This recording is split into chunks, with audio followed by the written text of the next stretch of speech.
যেহেতু আপনি বাংলা জানেন, তাই ইংরেজি বলা আপনার জন্য আর কঠিন নয়। আমার এই জাদুকরি ক্লাস আপনাকে সহজ একটি রাস্তা দেখাবে।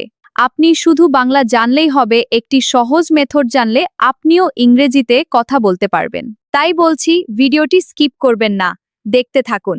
ক্লাসের শেষ দিকে গিয়ে আপনিও বলতে বাধ্য হবেন যে এটি সত্যি একটি সহজ ও জাদুকরি ক্লাস। আপনি যদি ভাবেন কোথা থেকে শুরু করব, কি করব, কিভাবে শিখব, তাহলে এই ক্লাসটি আপনার জন্যই উপযুক্ত। তাহলে চলুন শুরু করি। আপনি কি বাংলায় একটা বাক্য ভাবেন কিন্তু ইংরেজিতে বলতে গেলে আটকে যান? যেমন, আমি সকালে ঘুম থেকে উঠি। এটা ইংরেজিতে কি হবে?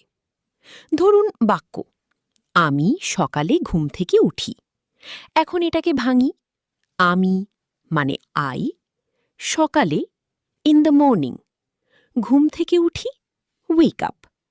তাহলে পুরো বাক্য হবে I wake up in the morning. দেখলেন, কঠিন কিছু না, শুধু বাক্যটাকে অংশে ভাগ করতে হবে। এখন দ্বিতীয় ম্যাজিক নিয়ম।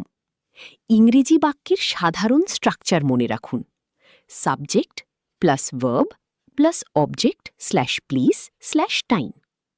মানে কে কাজ করছে, কি কাজ করছে, কোথায়, কখন, কি নিয়ে করছে। এক্সাম্পল, আমি চা খাই। আমি মানে আই, চা খাই মানে ড্রিঙ্ক টি। তাহলে হবে আই ড্রিঙ্ক টি। আমি দোকানে চা খাই। দোকানে মানে অ্যাট আ শপ। তাহলে হবে I drink tea at a shop. আমি সকালে দোকানে চা খাই। সকালে মানে ইন দ্য মর্নিং। তাহলে হবে I drink tea at a shop in the morning. এটাই হলো ইংলিশ সেন্টেন্স বানানোর বেসিক ম্যাজিক। এখন তৃতীয় ম্যাজিক কৌশল। বাংলা করছি মানে অনেক সময় ইংলিশে am is are plus verb ING হয়। যেমন, আমি চা খাচ্ছি, আই অ্যাম ড্রিঙ্কিং টি। সে বই পড়ছে, হি ইজ রিডিং আ বুক। অথবা মেয়ে হলে শি ইজ রিডিং আ বুক। তারা ফুটবল খেলছে, দে আর প্লেয়িং ফুটবল। এখানে মনে রাখবেন, আই হলে অ্যাম, হি, শি, ইট হলে ইজ, ইউ, উই, দে হলে আর। এটা একবার মাথায় ঢুকে গেলে অনেক বাক্য নিজে নিজে বানাতে পারবেন। এখন চতুর্থ ম্যাজিক কৌশল। বাংলা করেছি বা করেছিলাম নিয়ে ভয় পাবেন না। যদি কাজটা অতীতে শেষ হয়ে যায়, সিম্পল পাস্ট ব্যবহার করুন। আমি ভাত খেয়েছি, ইংলিশ হবে আই এট রাইস। আমি স্কুলে গিয়েছিলাম, আই ওয়েন্ট টু স্কুল। সে বাজারে গিয়েছিল, he went to the market. আমি তোমাকে ফোন করেছিলাম, আই কলড ইউ।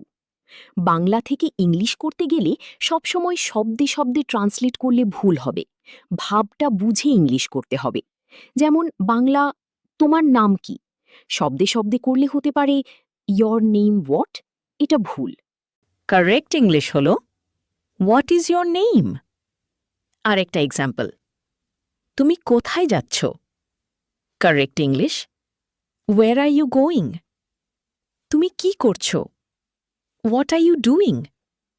তুমি কি ইংরেজি শিখতে চাও? Do you want to learn English? এখন পঞ্চম ম্যাজিক কৌশল। প্রতিদিনের 10টা বাংলা বাক্য ইংলিশ করুন। যেমন, আমি সকালে উঠি, I wake up in the morning. আমি দাঁত ব্রাশ করি, আই ব্রাশ মাই টিথ। আমি নাস্তা করি, আই হ্যাভ ব্রেকফাস্ট। আমি স্কুলে যাই, আই গো টু স্কুল। আমি কাজ করি, আই ওয়ার্ক। আমি মোবাইল ব্যবহার করি, আই ইউজ মাই ফোন। আমি পানি খাই, আই ড্রিঙ্ক ওয়াটার। আমি ইংরেজি শিখি, আই লার্ন ইংলিশ। আমি রাতে ঘুমাই, আই স্লিপ অ্যাট নাইট। আমি প্রতিদিন প্র্যাকটিস করি, আই প্র্যাকটিস এভরিডে। এই 10টা বাক্য যদি আপনি প্রতিদিন জোরে জোরে বলেন, তাহলে আপনার স্পিকিং অটোম্যাটিক্যালি ইমপ্রুভ হবে। এখন একটা খুব ইম্পর্ট্যান্ট কথা বলি। ইংরেজি শেখার সময় ভুল হওয়া খুব নর্মাল। ভুল করলে লজ্জা পাবেন না, কারণ ভুল না করলে ফ্লুয়েন্সি আসে না।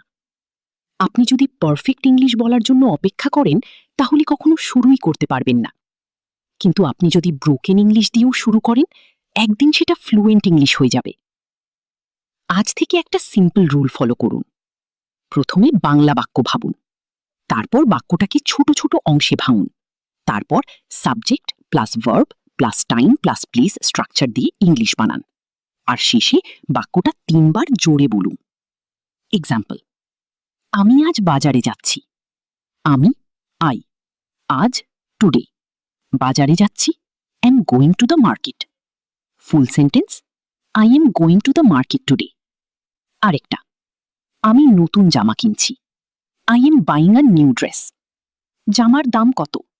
What is the price of the dress? অথবা সহজভাবে, how much is this dress?